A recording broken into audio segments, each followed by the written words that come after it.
Welcome back to Uncommon Experts. Mark's now going to talk to us about relating with integrity. Mark, you also are recognized as a business strategy expert, yet you focus on communication and relationships. Could you tell us a little bit more about that? Absolutely. You know, Amy, I'm a very lucky person. Not very many people that I know truly love what they do and feel that what they do to make a living is their purpose and their passion.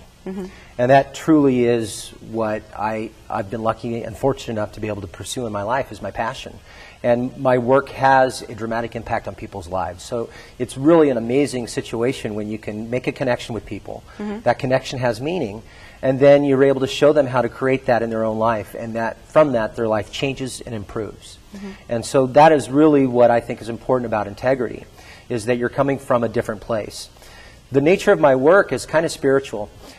I went with my father. I went fishing when I was about 9. Have you ever been fishing? I think you know where Homer is, right? Absolutely. Homer, Alaska was where I was born. And it among itself is a very, very inspirational place. It's one of the most beautiful, pristine places I've ever seen. And I had the fortune of growing up there. And when I was 9 years old, I went fishing with my father. We were doing some halibut fishing, which is deep sea fishing.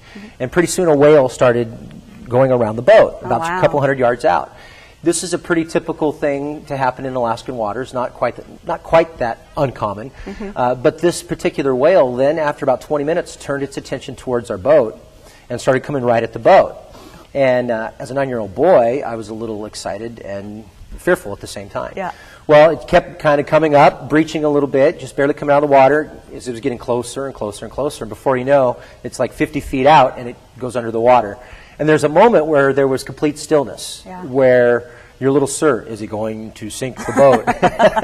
And he came right up, maybe it was a she, but he came right up, and we were able to look right down on it. It went underneath the boat, came back to the other side, and then it turned, and its big left eye looked at me square in what I felt was my heart at the time. And neither one of us looked away. We looked right into each other. Wow. And I was inspired. And at that point in time, the whale turned and disappeared forever.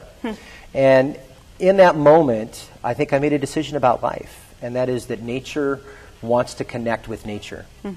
And so all of us have this desire to make a connection. All of us have the skill to make a connection. But what happens is we get layers and layers of failure, hardship, difficulties that allow us to kind of put up barriers to making that connection. So when you're talking about communicating with integrity, it talks about getting out of our head and coming from your heart. Really coming from that place like the whale did. It was just solely curious in what we were doing, who we were. It could hear our heartbeats. I mean, think about that. If you could hear the heartbeat of every person you talk to, how would that change your connection with them? If you knew they could hear your heartbeat when you're excited or perhaps aroused or just feeling a connection, they can feel that if we let go of all the other stuff. So the nature of my work actually is very spiritual in nature. If you go to my website, where I have about $500 of free training, that's all on things about professional communication, where you're going to learn how to have more effective meetings, how to do a great sales presentation that's persuasive and closes business. Tons of things there for that. But it's not until you get a little bit deeper into the home study work, or actually coming to my 2-day retreat, where you really start to see more of the things at work that help you remove those barriers, that allow you to get in touch with that part of you that has a tendency to just want to be and connect. And when you can show people how to come from there, their light lights up, their life changes. And so I think it's important to understand that you communicate with an intention, and you communicate from your heart, coming from that place inside. Have you ever had a situation in your life where maybe you had someone that you were connecting with, and then all of a sudden it was just awkward? Maybe at first there was a rapport or a connection, but then after that it just seemed like it was a little awkward. Well, sure. I mean, I recall one time that a very good professional relationship had gone for quite a long time, and then all of a sudden they kind of, I felt them pull back a little bit. And as soon as I felt that, I did make it a point to kind of come in, because I do realize that we're all human and there are different levels, and everybody has a personal life going on.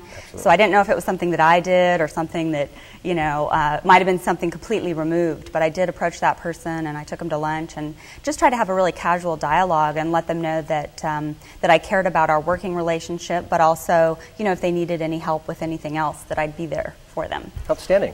Well, you know, and that right there, Amy, really shows a initiative that a lot of people won't take.